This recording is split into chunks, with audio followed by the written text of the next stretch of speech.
الحمدللہ والصلاة والسلام علی رسول اللہ اما بعد۔ سب سے پہلے میں تمام پارٹیسپنٹس کا اس رمضان ورکشاپ میں استقبال کرتا ہوں، اور یہ اللہ کا بہت بڑا فضل ہے۔ ہمیں اس پر اللہ کا شکر ادا کرنا چاہیے کہ اللہ نے ہمیں رمضان سے پہلے رمضان کی تیاری کرنے کے طریقے کے متعلق سننے کی توفیق عطا فرمائی، کہ اللہ رب العالمین نے ہمیں یہ توفیق دی ہے کہ ہم اس ورکشاپ میں جوائن ہوں۔ ظاہر ہے جو حضرات بھی جوائن ہوئے ہیں ان کے اندر یہ خواہش ہے کہ ہم کس طریقے سے اپنے آنے والے رمضان کو زیادہ سے زیادہ بہتر بنا سکیں، اور کس طریقے سے آنے والے رمضان میں ہم اللہ کو زیادہ سے زیادہ راضی کر سکیں۔ تو یہ توفیق ملنا، یہی اللہ کی خوشنودی اور اس کی رضامندی کا پہلا اسٹیپ ہے کہ آپ کو اللہ نے یہ توفیق دی ہے، ہمیں اللہ نے یہ توفیق دی ہے۔ اب اس توفیق کا صحیح استعمال کر کے ہم کس طریقے سے اللہ رب العالمین کو راضی کرنے والے بن جائیں، اور رمضان کے صحیح اہمیت، اس کی جو اصل ہمیں جس طرح قدر کرنی چاہیے اس طرح قدر کرنے والے بن جائیں۔ اور چند بات اسے بھی اپنے ذہن میں رکھیں کہ یہ جو لیکچرز دیے جائیں گے، جو مختلف ٹاپکس پہ ٹوٹل 6 سے 7 ٹاپکس کور کیے جائیں گے ان 2 دن میں، آپ اپنے قلم اور کاپی کو اپنے ساتھ رکھیں، نوٹ بک کو اپنے ساتھ رکھیں، اور اپنی کنوینئنس کے اعتبار سے جس لینگویج میں آپ کو آسانی ہو امپورٹنٹ پوائنٹس کو ضرور نوٹ کریں۔ ہمارے جو سلف صالحین تھے رحمہم اللہ، ان کا یہ معمول رہا ہے کہ وہ جو علم سیکھتے تو اپنے علم کو وہ قلم بند کر لیا کرتے، یعنی اسے نوٹ کر لیا کرتے، لکھ لیا کرتے، کیونکہ انسانی میموری جو ہے وہ کب بھول جائے، وہ چیزیں کب نکل جائیں انسانی میموری سے، اس کا پتہ نہیں ہے کسی کو۔ لہٰذا لگتا ایسا ہے کہ ہم ساری چیزیں یاد کر لیں گے، لیکن اگر ہم ان چیزوں کو، ان پوائنٹس کو لکھ رہے ہیں، ہر ورڈ کو نہیں لکھنا ہے، جو باتیں آپ کے سامنے پیش کی جا رہی ہیں ان کو سمرائز کر کے ان کے پوائنٹس کو جو ہے آپ نوٹ کر لیں، تاکہ آئندہ ریکال کرنے میں آپ کے لیے آسانی ہو۔ دوسری چیز، تو تمام افراد کے ذہن میں یقیناً سوالات ہوں گے، ہر ایک کے سوال کا جواب دینا ظاہر ہے یہ پاسبل بات نہیں ہے، چونکہ صرف دو گھنٹے کی ورکشاپ ہے آج، اور کل بھی 2 گھنٹے کی ورکشاپ ہے۔ تو اس کے لیے طریقہ کار یہ متعین کیا گیا ہے کہ آپ حضرات کے ذہن میں جو بھی سوال آئے وہ آپ میسج کے ذریعے، کمنٹ کے ذریعے لکھ دیں، وہاں پہ بھی آپ اپنے کوسچنز لکھ سکتے ہیں۔ تو ان میں سے 2-3 سوالات کہ ان سوالات کو لیا جائے، اہم سوالات جو نظر آئیں انہیں ہم لیں انشاءاللہ تعالی۔ تو جو میرا ٹاپک ہے وہ ہے ویلکمنگ رمضان، کہ ہم رمضان کا استقبال کس طرح کریں۔ ہم دیکھتے ہیں معاشرے میں کہ رمضان کے استقبال کرنے کے مختلف طریقے ہوتے ہیں، مختلف پروگرامز منعقد کیے جاتے ہیں، مختلف سیمینارز ہوتے ہیں، اور مختلف جو ہے تقریریں ہوتی ہیں، ورکشاپ جو ہم کر رہے ہیں یہ بھی ایک طریقہ ہے۔ البتہ یہ جو سارے طریقے ہیں یہ رمضان کے استقبال کرنے کا اصل طریقہ نہیں ہے، بلکہ یہ ذریعہ ہے کہ اس ذریعے کے واسطے سے ہم یہ جان سکیں کہ استقبال رمضان کس طریقے سے ہونا چاہیے۔ رمضان کو ویلکم ہم اس ورکشاپ سے نہیں کر رہے ہیں، رمضان کا استقبال ہم تقریروں کے ذریعے یا پروگرامز کے ذریعے نہیں کرتے ہیں۔ سلف صالحین، اللہ کے رسول صلی اللہ علیہ وسلم اور صحابہ کرام نے جس طریقے سے رمضان المبارک کا استقبال کیا ہے، اس طریقے کو جاننے کے لیے اس ورکشاپ کو منعقد کیا گیا ہے۔ تو ہم نے ورکشاپ کو جوائن کر لیا تو اس کا یہ مطلب نہیں کہ ہم نے رمضان کا استقبال کر لیا، رمضان کا استقبال کرنا ابھی باقی ہے۔ تو رمضان کا استقبال اللہ کے رسول صلی اللہ علیہ وسلم اور صحابہ کرام کس طرح فرمایا کرتے تھے، اسے ہمیں جاننا ہے۔ آپ کو معلوم ہونا چاہیے کہ اللہ کے رسول صلی اللہ علیہ وعلی آلہ وصحبہ وسلم شعبان کے مہینے سے ہی رمضان کی تیاریاں شروع کر دیتے تھے۔ حضرت عائشہ رضی اللہ عنہا فرماتی ہیں کہ اللہ کے نبی صلی اللہ علیہ وسلم جتنے زیادہ نفلی روزے شعبان کے مہینے میں رکھا کرتے تھے، اتنے زیادہ نفلی روزے کسی اور مہینے میں نہیں رکھتے تھے۔ اتنا اہتمام ابھی سے ہوتا تھا۔ حضرت اسامہ بن زید رضی اللہ عنہ نے اللہ کے رسول صلی اللہ علیہ وسلم سے یہ سوال کر لیا کہ یا رسول اللہ صلی اللہ علیہ وسلم، کیا مسئلہ ہے کہ ہم آپ کو دیکھتے ہیں کہ آپ شعبان کے مہینے میں بڑے کثرت کے ساتھ روزے رکھتے ہیں؟ تو اللہ کے نبی صلی اللہ علیہ وسلم نے اس کے پیچھے جو وجہ تھی، جو ریزن تھی، وہ آپ صلی اللہ علیہ وسلم نے بیان فرمایا۔ وہ کیا اللہ کے نبی صلی اللہ علیہ وسلم نے کون سی بات ارشاد فرمائی؟ آپ صلی اللہ علیہ وسلم نے فرمایا کہ دیکھو، شعبان کا مہینہ رجب اور رمضان کے درمیان کا مہینہ ہے، بیچ کا مہینہ ہے۔ رمضان اور رجب اور رمضان کے درمیان شعبان ہے، اس کے بیچ میں شعبان ہے، اور یہ ایک ایسا مہینہ ہے جس میں اکثر لوگ غافل رہتے ہیں، لوگ اکثر غفلت میں رہتے ہیں، اور یہ ایک ایسا مہینہ ہے جس میں پورے سال کے اعمال जो गुड डीड्स या कोई भी डीड्स, बुरे डीड्स हों या अच्छे डीड्स हों, इंसानों के आमाल, इंसानों के डीड्स अल्लाह रब्बुल आलमीन के सामने पेश किए जाते हैं। तो मुझे ये बात पसंद है कि मेरे आमाल, मेरे डीड्स अल्लाह के नबी अल्लाह रब्बुल आलमीन के पास इस हाल में पेश किए जाएं कि मैं रोजे से रहूं।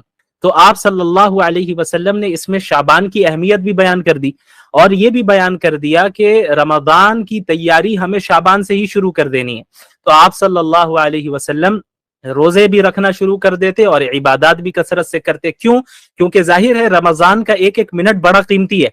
अब उमूमन क्या होता है, उमूमन ये होता है कि जब हम रमजान के पूरे साल हमने तो रोजे रखे नहीं, नफली रोजों की आदत रही नहीं, अब रमजान से जब हमने रोजा रखना शुरू किया तो शुरू के एक हफ्ते तो हमें रोजे से और इबादत से यूज टू होने में ही लग जाता है।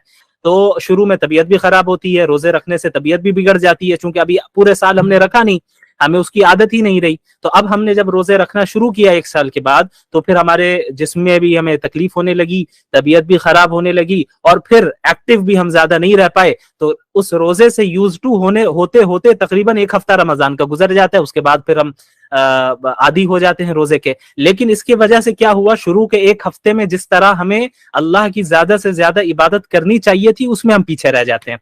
तो अल्लाह के नबी सल्लल्लाहु अलैहि वसल्लम और सहाबा किराम और सलफ सालिहीन रहिमहुमुल्लाह, ये हजरात शाबान से ही रोजा रखना शुरू कर देते थे, शाबान के ही से ही रोजे रखने शुरू कर देते ताकि आदी हो जाएं इसी महीने में। और जो कुछ शुरू शुरू में तबीयत खराब होनी है और दीगर परेशानियां होनी है वो शाबान में ही हो जाए।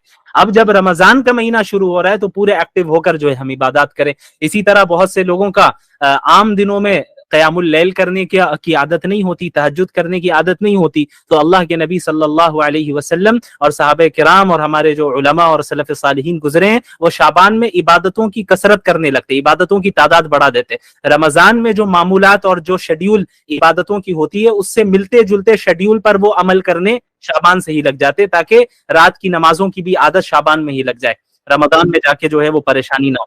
तो रमजानुल मुबारक का इस्तेकबाल भी हमें इसी तरीके से करना है। तो सबसे पहली चीज तो यह है कि अपनी नीयत को खालिस करें और इस चीज को जहन से निकाल दें कि इस आने वाले रमजान को हम रस्म और रवाज की तरह नहीं गुजारेंगे कि हर साल रमजान आ रहा है, बस वो इफ्तार पार्टी होती है, सहरी करना है, रात में घूमना है, तरावी पढ़नी है इमाम साहब के पीछे और दिन भर में रोजा रखना है, बस यही है।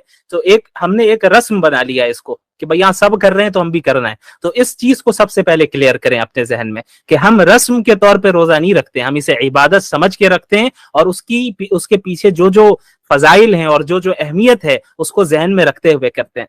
तो सबसे पहली चीज यह है कि अपनी नीयत को खालिस करना, नीयत की इस्लाह करना कि हम रमजान के रोजे किसके लिए रख रहे हैं, रमजान की इबादत हम किसके लिए कर रहे हैं, हम अल्लाह को राजी करने के लिए कर रहे हैं। एक तो यह है कि बुरी नीयत हो, लोगों को दिखलावे के लिए हम कर रहे हैं, भाई रोजा हम रख रहे हैं ताकि लोग देखें, लोग कहें कि हम रोजेदार हैं, या रोजा हम इसलिए रख रहे हैं कि ताकि ये लोग ना कहे कि भाई देखो मुसलमान है रोजा नहीं रखता है। नमाज तरावी या क़यामुल लैल हम पढ़ रहे हैं या इबादतें कर रहे हैं इसलिए कर रहे हैं कि घर वाले कहें या देखने वाले कहें कि बड़ा आबिद तो जाहिद है, या सब कर रहे हैं इसलिए हम कर रहे हैं। तो ये दोनों तरीके सही नहीं है। एक होता है किसी अमल के पीछे गलत मकसद होना, गलत नीयत होना, और एक होता है कि किसी अमल के पीछे कोई नियत ही नहीं होना। ये दोनों बुरी चीजें, नियत का ना होना, बस चूंकि सब कर रहे हैं तो हम भी कर रहे हैं, ये कोई अच्छी नियत नहीं है, ये कोई अच्छा तरीका नहीं है कि बस आपने लोगों को देख देख कर जो है फॉलो करना शुरू कर दिया और इसकी जो अहमियत है उसको अपने जहन में मुस्तहजर नहीं किया, उसको अपने जहन में प्रेजेंट नहीं रखा। और बुरी नियत हो तो ये भी बड़ी खतरनाक चीज है। तो हमारी नियत क्या होनी चाहिए, हमारी नियत ये होनी चाहिए कि हम रमजान में तमाम इबादतों को, चाहे वो रोजा हो या रात की नमाज हो या इसके अलावा गरीबों के दरमियान सदका व खैरात करना हो, इफ्तार कराना हो या सहरी करना हो या नमाजों का एहतमाम हो, सदकात का एहतमाम हो, जिक्र व अज़कार का एहतमाम हो, ये सब हम सिर्फ अल्लाह को राजी करने के लिए कर रहे हैं और इसलिए कर रहे हैं कि अल्लाह से तकर्रुब हासिल हो जाए। रमजान का जो महीना होता है ये एक ट्रेनिंग, तरबियती कोर्स होता है। एक महीने के कोर्स से अल्लाह रब्बुल आलमीन हमें गुजारते हैं कि पूरे 11 महीने जो है एक बंदा दुनिया के पीछे भागता रहता है और कभी अक्सर ऐसा हो जाता है कि दुनिया गालिब आ जाती है, अल्लाह को भूल जाता है।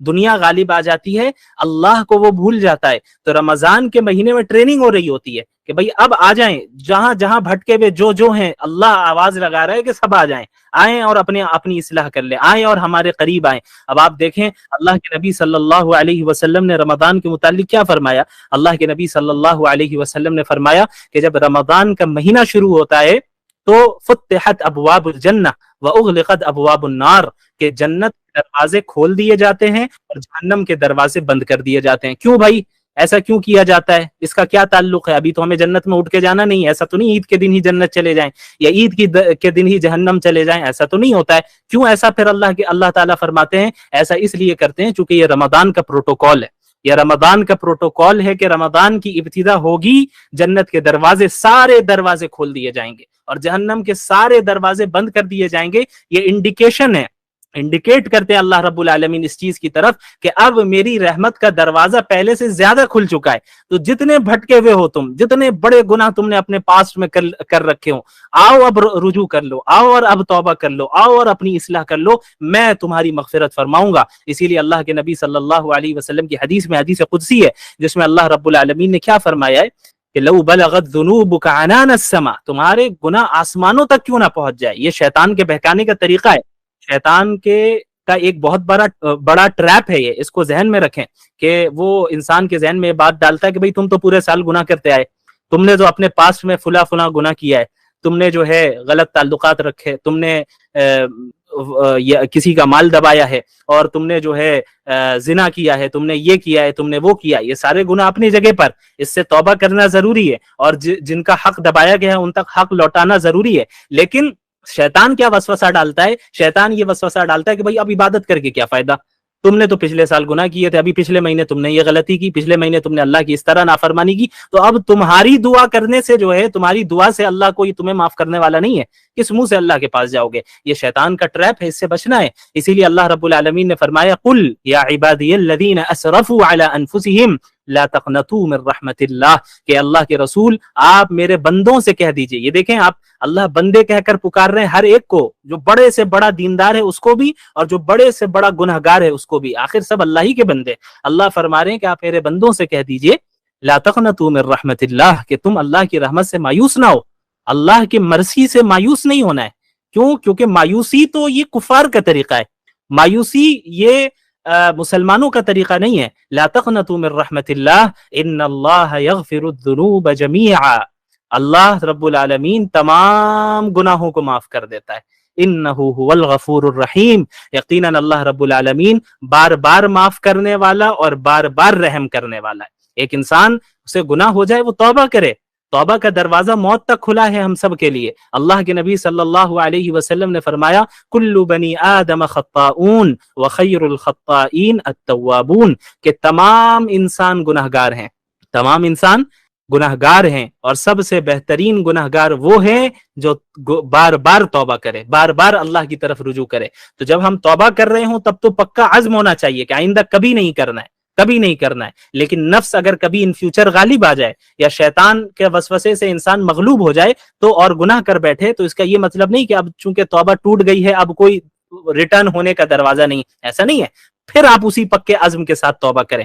تو رمضان کے مہینے کا استقبال ہمیں توبہ کے ذریعے کرنا ہے، اپنی نیت کی درستگی کے ذریعے کرنا ہے، اس میں اخلاص پیدا کر کے کرنا ہے کہ ہم جو کام کرنے کے لیے جا رہے ہیں وہ اللہ رب العالمین کے لیے ہی کرنے جا رہے ہیں۔ اور اسی طرح اللہ کے نبی صلی اللہ علیہ وسلم نے رمضان میں جو ہے روزوں کی جو اہمیت ہے اسے بھی بیان کیا۔ روزہ کیوں رکھتے ہیں؟ قرآن کریم میں اللہ نے کیا فرمایا ہے؟ یا ایھا الذین آمنوا کتب علیکم الصیام کما کتب علی الذین من قبلکم لعلکم تتقون، کہ اے ایمان والو تم پر روزے اس لیے فرض کیے گئے ہیں جیسے تم سے پہلے کے لوگوں پر فرض کیے گئے تھے، اور اس لیے فرض کیے گئے ہیں تاکہ تم متقی ہو جاؤ، تقوی والے ہو جاؤ۔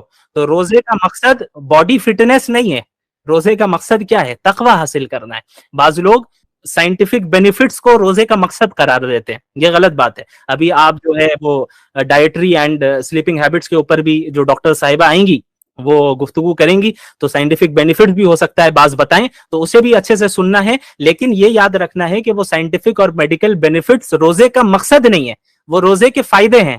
सेकेंडरी दर्जे की चीजें हैं वो। असल मकसद क्या है रोजे का, इबादत का असल मकसद क्या है, अल्लाह को राजी करना और तकवा हासिल करना। तकवा कहते किसे हैं? हजरत उमर बिन खत्ताब रदी अल्लाह अन्हु ने एक मरतबा हजरत अब्दुल्लाह बिन मसूद रदी अल्लाह अन्हु से सवाल किया कि बताएं आपके तकवा किसे कहते हैं। तो हजरत अब्दुल्लाह बिन मसूद रदी अल्लाह अन्हु ने फरमाया कि अमीरुल मोमिनीन, क्या आपने कभी ऐसे रास्ते से गुजरे हैं कि चारों तरफ या दोनों तरफ से धारदार जो है दरख्त या जो है वो पेड़ पौधे हों कांटे वाले, जिसमें चारों तरफ से कांटे लगे हों और बीच में रास्ता बिल्कुल पतला हो? तो हजरत उमर बिन खत्ताब रदी अल्लाह अन्हु ने फरमाया कि हाँ, ऐसे रास्ते से एक मरतबा गुजरना हुआ है। तो अब्दुल्लाह बिन मसूद रदी अल्लाह अन्हु ने हजरत उमर बिन खत्ताब रदी अल्लाह अन्हु से फरमाया कि तो बताएं आप फिर उस रास्ते से कैसे गुजरे थे? तो हजरत उमर रदी अल्लाह अन्हु ने फरमाया कि मैंने अपने हाथ को और अपने कपड़ों को, अपने दामन को, अपने आस्तीन को समेट लिया और बिल्कुल सीधे रास्ते से आगे निकल गया। हजरत अब्दुल्लाह बिन मसूद ने फरमाया कि बस यही तकवा है कि आपके माशरे में आप जहां रह रहे हैं चारों तरफ से गुनाह के कांटे और फितनों के कांटे मौजूद हैं। आप अपनी दुनिया को समेट लें, अपने आप को समेट लें, उन फितनों से अपने ना अपनी आस्तीन को फंसाएं, ना अपने दामन को फंसाएं, ना अपने हाथ को, ना अपने जिस्म के किसी हिस्से को फंसाएं। अपने आप को समेट कर बस सिरात मुस्तकीम पर सीधा चलते चले जाएं, यही तकवा है। यानी अल्लाह का लिहाज रखना, अल्लाह का लिहाज रखना, गुनाहों से अपने आप को दूर रखना, ये जो है तकवा है। और रोजे का मकसद ही ये है। रोजे में क्या होता है, एक इंसान हलाल चीजों से भी रुकता है अल्लाह के हुक्म से। अब आप बताइए, एक गिलास पानी जो आप पीते हैं, अभी इफ्तार के लिए दस्तरखान आपने बिछा दिया, फ्रूट्स लगा दिए, पकोड़े लगा दिए और समोसे आपने लगा लिए, पानी और रूह अफ़ज़ा और सारी चीजें रख ली आपने अपने साथ, पानी मौजूद है, उस एक गिलास है जिसमें वो पानी है जिसे आपको पीना है, लेकिन अभी मगरिब की का वक्त नहीं हुआ है, तो अभी आपके लिए वही पानी पीना जायज नहीं है, हराम है। लेकिन जैसे ही मगरिब का वक्त होगा तो वही पानी पीना, वही पानी जो उसी गिलास में रखा है वही आपके लिए जायज हो जाएगा, बल्कि जरूरी हो जाएगा, क्योंकि आपको रोजा भी टाइम पे खोलना है। तो ये आखिर क्या मसला है, पानी तो वही है, कोई अलग पानी तो नहीं है। वो पानी जो अभी 1 मिनट पहले जिसको पीना जायज नहीं था, अब 1 मिनट के बाद उसको पीना जायज हो गया, बल्कि जरूरी हो गया।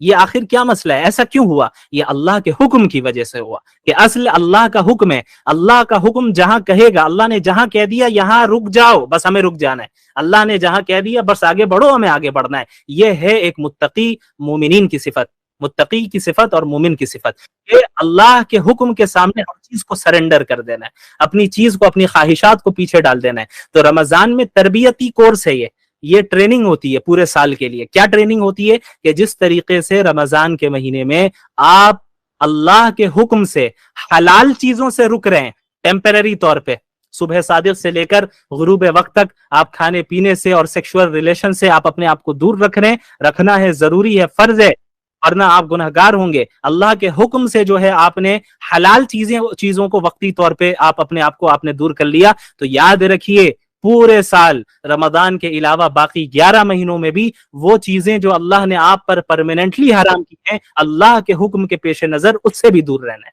ये है ट्रेनिंग, रमजान का असल मकसद ये है। लेकिन हमारे यहाँ रमजान को बस एक खेल कूद और एक जो है बस खाने पीने का महीना बना दिया गया है। हमारे यहाँ बस जो है खामखा के नारों और जो है खामखा के प्रोग्राम्स और इफ्तार पार्टी और सहरी पार्टी, हम बस इसी में रहते हैं। ये जो है ये जो हमारे जहन में वसवसे आते हैं, ये शैतानी वसवसे जो रमजान से पहले और ज्यादा आते हैं, क्योंकि शैतान को पता है कि अभी रमजान आएगा, मुझे कैद कर लिया जाएगा। अल्लाह के नबी सल्लल्लाहु अलैहि वसल्लम ने फरमाया कि वसुफ़िदतिश शयातीन, कि शयातीन को रमजान के महीने में कैद कर दिया जाता है। जो सरकश शयातीन होते हैं, जिनका काम होता है लोगों को ईमान से और इस्लाम से दूर करना, उन्हें कैद कर दिया जाता है। तो शैतान भी रमजान से पहले बंदों की, अपने चेलों की और अपने एजेंट्स की ट्रेनिंग करके जाता है। मैं तो जा रहा हूं, तुम्हें अपना बाकी काम करना है 1 महीने के लिए, तुम्हारे हवाले। तो हमें ये देखना है कि हम शैतान के एजेंट बनेंगे या अल्लाह रब्बुल आलमीन के बंदे बनेंगे, हम शयातीन के बंदे हैं या अल्लाह के बंदे। अल्लाह के नबी सल्लल्लाहु अलैहि वसल्लम ने फरमाया, ला युमिनु अहदुकुम हत्ता यकून हवाहु तबअन लिमा जीतु बिह, तुम में से कोई उस वक्त तक मोमिन, कामिल मोमिन, एक आला दर्जे वाला मोमिन हो ही नहीं सकता जब तक कि वो अपनी मेरी लाई हुई शरीयत के ताबे ना हो जाए, उसकी ख्वाहिशात मेरी लाई हुई शरीयत के ताबे ना हो जाए। क्या मतलब कि एक अल्लाह के नबी सल्लल्लाहु अलैहि वसल्लम ने फरमाया कि एक इंसान उस वक्त तक आला दर्जे का मोमिन हो नहीं सकता जब तक कि उसके डिजायर्स किताब सुन्नत के मुवाफिक और उसके मुताबिक ना हो जाए। एक हमारी ख्वाहिश हो रही है मुझे हिजाब नहीं पहनना है, میرا جسم میری مرضی. لیکن قرآن کہہ رہا ہے کہ عورتوں سے کہو کہ وہ حجاب پہنے. اب یہاں پہ امتحان ہو رہا ہے, یہ امتحان کی جگہ ہے کہ اب یہ میری بندی اللہ میرے حکم کو ترجیح دے گی یا اپنی خواہشات پہ عمل کرے گی. رسول اللہ بیان کر کے چلے گئے صلی اللہ علیہ وسلم کہ مومن تو اس وقت ہو گئے جب اپنے ان ڈیزائرز کو, جو ڈیزائرز اللہ کے احکامات سے اور اللہ کے آرڈر سے ٹکراتے ہوں, ان ڈیزائرز کو چھوڑ کر اللہ کے حکم کو تم ترجیح دو اور اسے ایکسپٹ کرو. یہاں امتحان ہے. اللہ نے فرما دیا کہ بھئی میرے مومن بندوں سے کہو کہ وہ نمازوں کی پابندی کرے, وہ عورتوں کے حقوق ادا کرے. مردوں سے کہو عورتوں کے حقوق ادا کرے. مردوں سے کہو کہ میری اطاعت کرے, گناہوں میں ملوث نہ ہو. اور تمام بندے بندیوں سے کہو کہ اپنی نظروں کی حفاظت کرے, اپنے آپ کو گناہوں سے رکھے, گناہوں سے دور رکھیں اور ہماری اطاعت کریں. اور اب میری کوئی ایسی خواہش ہو رہی ہے, پرسنل ایسی ڈیزائر ہے, ایسا یا ایسی کوئی خواہش ہے جو اللہ کی شریعت سے ٹکرا رہی ہے, تو ایک مومن اپنے ڈیزائر کو اور اپنی خواہشات کو ایسے موقع پر ردی کی ٹوکری میں ڈالتا ہے. وہ اللہ کی اطاعت کرتا ہے, رسول اللہ کی اطاعت کرتا ہے. کیوں؟ کیونکہ وہ جانتا ہے کہ یہ دنیا اصل دنیا نہیں ہے. یا چند دن کی زندگی ہے, 40 سال 50 سال 60 سال 70 سال 100 سال. اور وہ تو آج کل 20 سال کے نوجوان جو ہے ہارٹ اٹیک سے گر کے مر جا رہے ہیں, پتہ بھی نہیں چل رہا ہے کون کب اچانک کس کی موت ہو جا رہی ہے, کسی کو نہیں پتا ہے. تو ایک ایسی زندگی جس میں ہمیں موت کا ہی نہیں پتا کہ ہم جو ہے کب موت آ جائے اور کتنے زندہ رہیں گے. اور ہم یہ جانتے ہیں کہ آخرت کی جو زندگی ہے وہ ہمیشہ ہمیش کی زندگی ہے, اور دنیا کا کوئی مقابلہ ہی نہیں آخرت کے ساتھ. یعنی کوئی کمپیر آپ کر ہی نہیں سکتے, کوئی کمپیریزن نہیں ہے. اس کی ایک مثال اللہ کے رسول صلی اللہ علیہ وسلم نے دی کہ تم ایک سمندر میں ایک نیڈل ڈالو, سوئی ڈالو, اور اس سوئی کو باہر نکالو, تو اس سوئی پر جو پانی لگا ہے یہ دنیا ہے, اور جو سامنے سمندر موجود ہے یہ آخرت ہے. اللہ اکبر. آپ اس سے اندازہ لگائیں کہ آخرت کے سامنے دنیا کی کوئی حیثیت نہیں, اور جنت کی وہ نعمتیں جو اللہ کو فالو کرنے میں ہمیں ملیں گی. اللہ کے نبی صلی اللہ علیہ وسلم نے فرمایا ما لا عین رأت ولا اذن سمعت ولا خطر على قلب بشر, کہ جنت ایک ایسی جگہ ہے جسے کسی آنکھ نے نہیں دیکھا, جس کے بارے میں کسی کان نے نہیں سنا, اور وہ انسانوں کے امیجنیشن سے باہر ہے.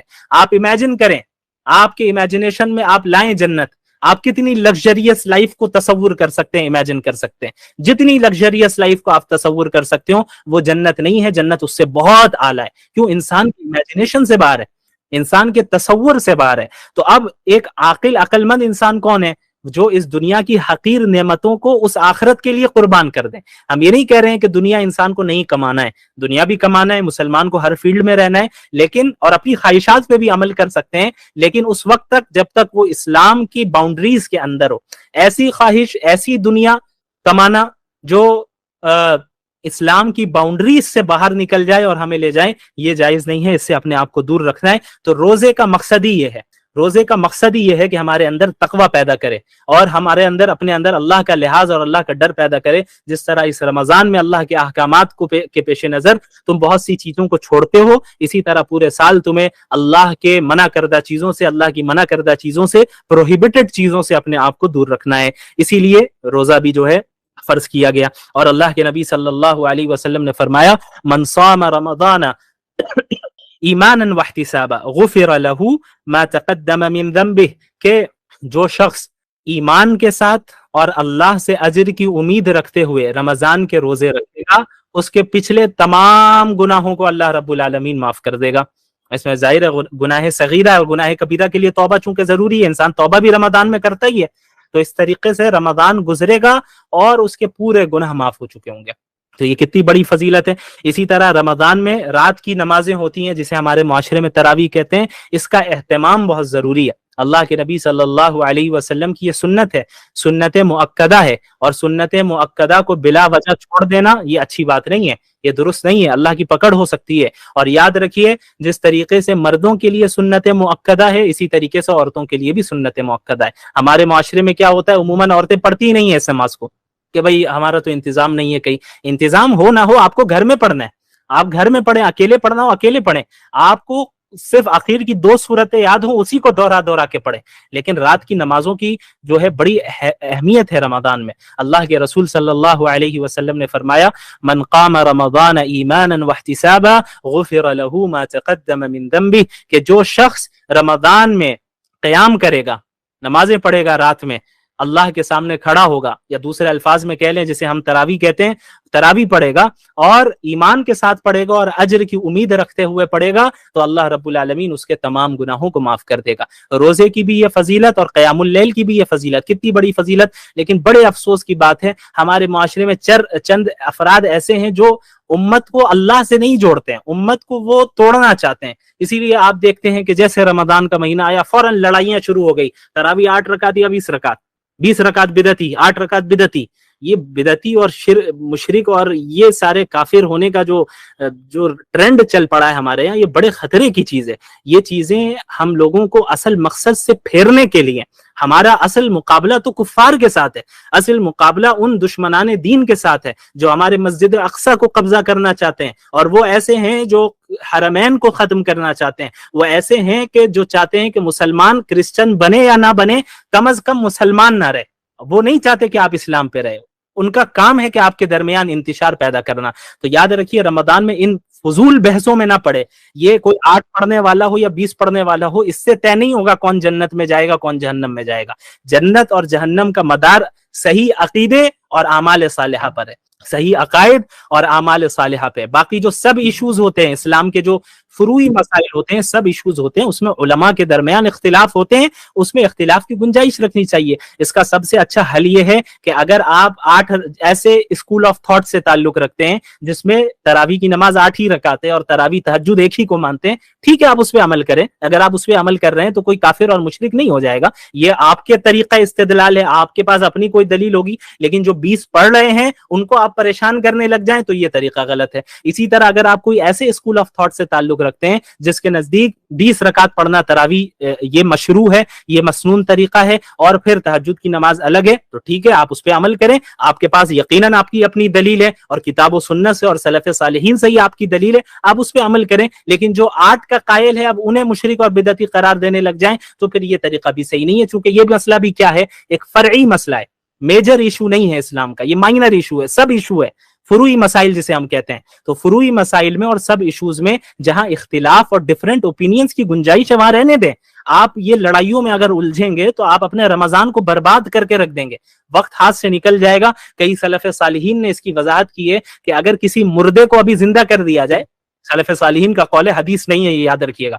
सलफ़े सालिहीन में से किसी आलिम दीन का कौल है, उनका नाम इस वक्त मेरे ज़हन में नहीं आ रहा है, बड़े मशहूर आलिम है, जिन्होंने कहा कि अगर किसी मुर्दे को जिंदा कर दिया जाए और उससे पूछा जाए कि तुम्हारी तमन्ना क्या है, तो वो रमजान के एक दिन की तमन्ना करेगा। अल्लाह अकबर, ये इतना बड़ा मकाम है रमजान का, और अभी हम मरे नहीं, अभी हम जिंदा हैं। तो ये अल्लाह का हम पर कितना बड़ा फजल है कि अल्लाह जो है हमें रमजान की तौफीक दे रहा है। सलफ़े सालिहीन का ये मामूल रहता कि रमजान के आने से 6 महीने पहले से ही अल्लाह से दुआ करते, अल्लाहुम्मा बल्लिगना रमजान, या अल्लाह हमें रमजान पहुंचा दे और आफियत के साथ, सेहत के साथ, ईमान के साथ पहुंचा दे। ये दुआ करते 6 महीने पहले से, और अभी रमजान खत्म होता तो खत्म होने के 6 महीने बाद तक अल्लाह से दुआ करते कि अल्लाह पिछले रमजान में जो इबादतें की हैं उसे आप कबूल फरमा ले। ये तरीका हमारे सलफ़े सालिहीन का रहा, हमारे उलमा का रहा, अकाबिर उलमाए उम्मत का रहा, ये तरीका सहाबाए किराम का रहा, ये तरीका अल्लाह के रसूल सल्लल्लाहु अलैहि वसल्लम का रहा। तो ये हजरात रमजान का इस्तकबाल इस तरीके से किया करते थे, तो हमें भी इसी तरीके से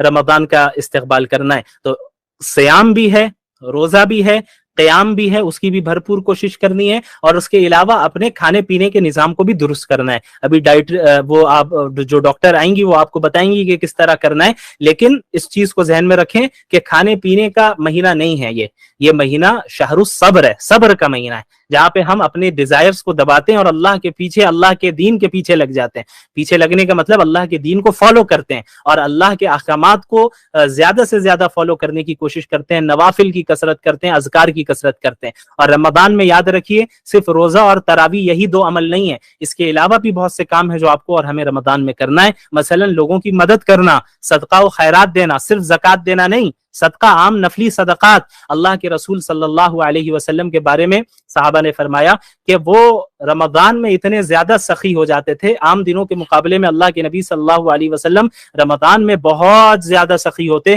اتنے سخی ہوتے جیسے ایک تیز ہوا کی طرح سخی ہو جاتے۔ تیز ہوا چلتی ہے تو کیا ہوتا ہے، راستے میں جتنے لوگ موجود ہیں سب کو ہوا لگتی ہے نا، ایسا تو نہیں کہ کسی کو ہوا لگ رہی ہے اور کسی کو نہیں۔ تو اللہ کے نبی صلی اللہ علیہ وسلم کی سخاوت اسی تیز ہوا کی طرح رمضان میں ہو جاتی کہ جو سامنے آ رہا ہے ہر ایک کے ساتھ سخاوت کا معاملہ کر رہے ہیں، جتنی استطاعت ہے، جتنی مدد کر سکتے ہیں کرتے ہیں۔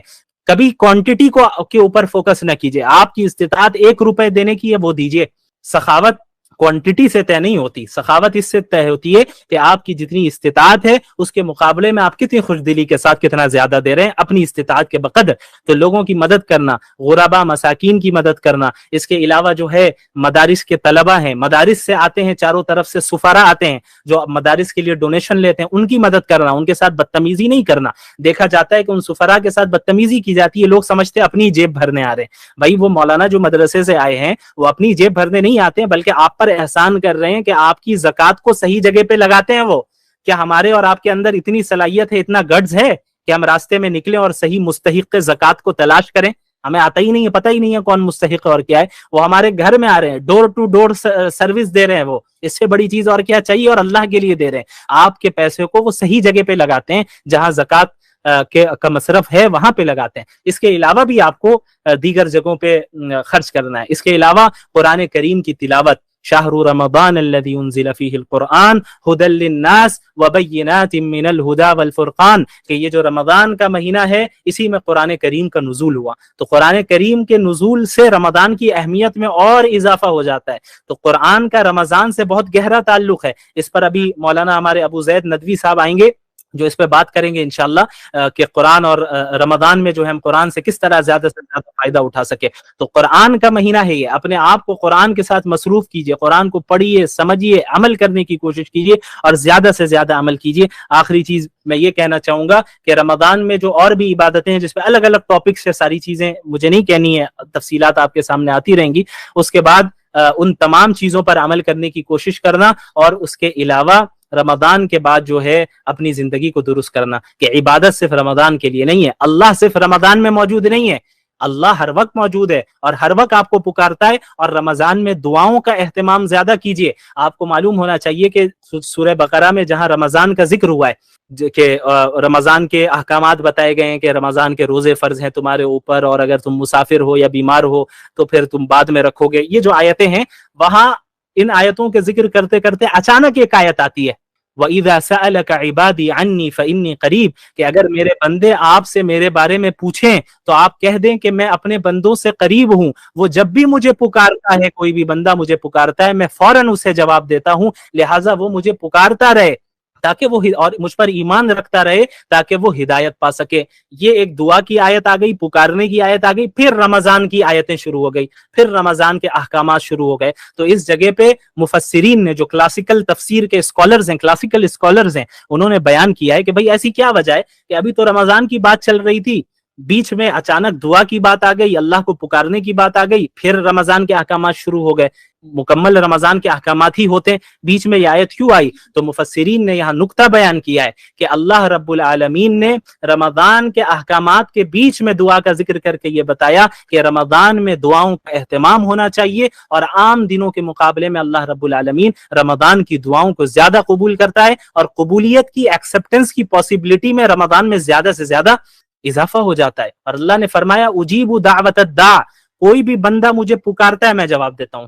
یا یہ نہیں کہا کہ کوئی عالم پکارے، کوئی بزرگ پکارے، کوئی ولی پکارے تبھی میں جواب دوں گا، نہیں، پکارنے والا مجھے پکارتا ہے۔ اب پکارنے والا جتنا بڑا گناہگار ہو وہ بھی ایک مرتبہ اللہ کو دل سے پکارے گا، اسی وقت اللہ رب العالمین جواب دیتے ہیں۔ تو یاد رکھیے رمضان کا مہینہ ایسا ہے جہاں اللہ نے رحمت کے دروازوں کو کھولا ہے اور آپ کو بلا رہا ہے۔ اللہ تیار ہے آپ کی مغفرت کرنے کے لیے اور آپ کو معاف کرنے کے لیے، بس انتظار ہمارے اور آپ کی توبہ کا ہے۔ ہم بس توبہ کر کے رجوع کر لیں، اللہ تو منتظر ہے، اللہ انتظار کر رہا ہے کہ یہ میرا بندہ اور میری بندی میرے پاس کب لوٹ کر آئیں، یہ واپس لوٹ کر آئیں۔ اور اتنی اپورچونٹیز ہماری دنیا میں، اس دنیا میں اللہ نے ہمیں دے رکھی ہیں، اگر ہم ان تمام اپورچونٹیز کو ضائع کر دے رہے ہیں تو پھر کیا حاصل ہے؟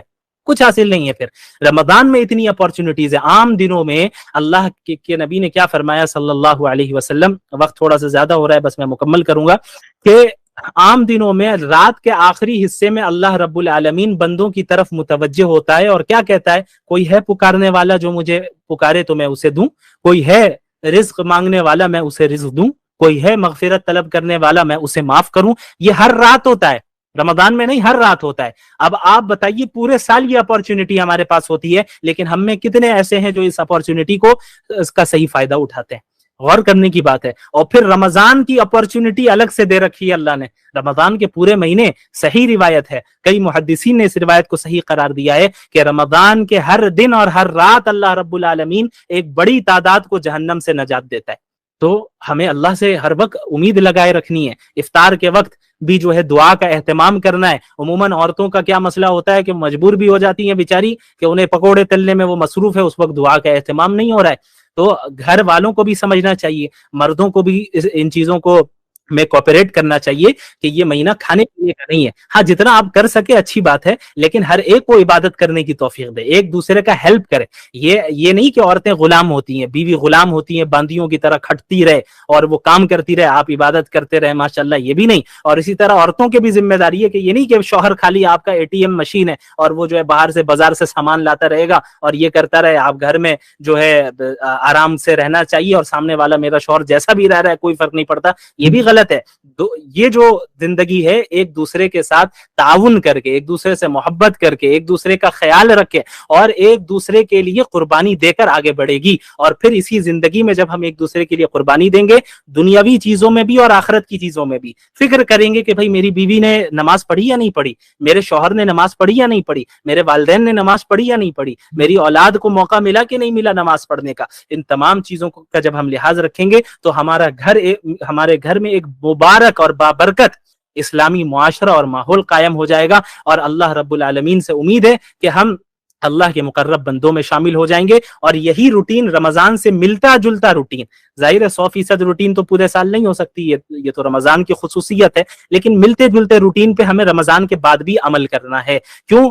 रमजान के बाद अगर हमने अमल नहीं किया तो फिर ये एक बड़े खतरे की बात है कि कहीं रमजान की इबादतें हमारी जाया तो नहीं हो गई, मेहनतें हमारी जाया तो नहीं हो गई। एक बहुत अहम चीज याद आ गई कि तरावी के मामले में भी याद रखिएगा, बहुत से मर्दों को ये देखा जाता है कि 2 दिन और 3 दिन की तरावी पढ़ लेते हैं, 3 दिन में मुकम्मल हो गया और समझते हैं तरावी मुकम्मल। ये गलत बात है। तरावी रमजान का चांद देखकर शुरू होगी और ईद का चांद देखकर जो है मुकम्मल होगी। रमजान के हर रात में तरावी का पढ़ना सुन्नते मुअक्कदा है, चाहे आप कुरान मुकम्मल करें या ना करें। कुरान मुकम्मल करना ये मुस्तहब है, पूरे महीने रमजान की तरावी पढ़ना ये सुन्नते मुअक्कदा है। लिहाजा 2 दिन 3 दिन की तरावी पढ़ के समझते हैं कि भाई हमने जो है माशाल्लाह तरावी मुकम्मल कर ली और पढ़ने की जरूरत नहीं, ये गलत नजरिया है, गलत तस्वुर है। और ये ऐसा नजरिया है जो इबादतों से भागता है। अपने मस्जिदों में अइम्मा और हुफ्फाज को भी परेशान ना करें, इमाम साहब जल्दी कीजिए, इमाम साहब 5 मिनट ताखिर क्यों हो गई, इमाम साहब आप बहुत स्लो पढ़ रहे हैं, ये सारी चीजें गलत हैं। रमजान का महीना इबादतों का महीना है। अल्लाह के नबी सल्लल्लाहु अलैहि वसल्लम ने जो 3 दिन तरावी जमात के साथ पढ़ाई थी अपनी जिंदगी में, साहबा फरमाते हैं कि उन दिनों हमें ये अंदेशा होने लगा कि कहीं सहरी का वक्त ना निकल जाए। मालूम हो रहा है कि पूरी पूरी रात अल्लाह के नबी सल्लल्लाहु अलैहि वसल्लम इबादतों में रहते, साहबा भी इबादतों में रहते, तो हम क्यों इबादतों से भाग रहे हैं? ये तरीका सही नहीं है। अल्लाह रब्बुल आलमीन हमें सही तरीके से रमजान के इस्तकबाल करने की तौफीक अता फरमाए। अभी भी 1 हफ्ता मौजूद है, रमजान के आने में 5 दिन मौजूद है। रात के नमाजों की इब्तिदा अभी से कर लीजिए। अब अगर रोजा नहीं भी रखना हो, चूंकि अब रमजान करीब है, ऐसा ना हो कि कमजोरी हो जाए। शुरू में रखते आए हैं तो अभी भी रखना चाहे रखें अगर इस्तेताअत हो आपकी, लेकिन रमजान से 2-3 दिन पहले छोड़ दें आप। तो उसके साथ रमजान शाबान में ही अभी इसी हफ्ते में रात में इबादत को आप शुरू कर दें ताकि रमजान की तैयारी अभी से हो जाए। अल्लाह रब्बुल आलमीन हम सब को इन बातों पर अमल करने की तौफीक अता फरमाए। जज़ाकुमुल्लाहु खैरन।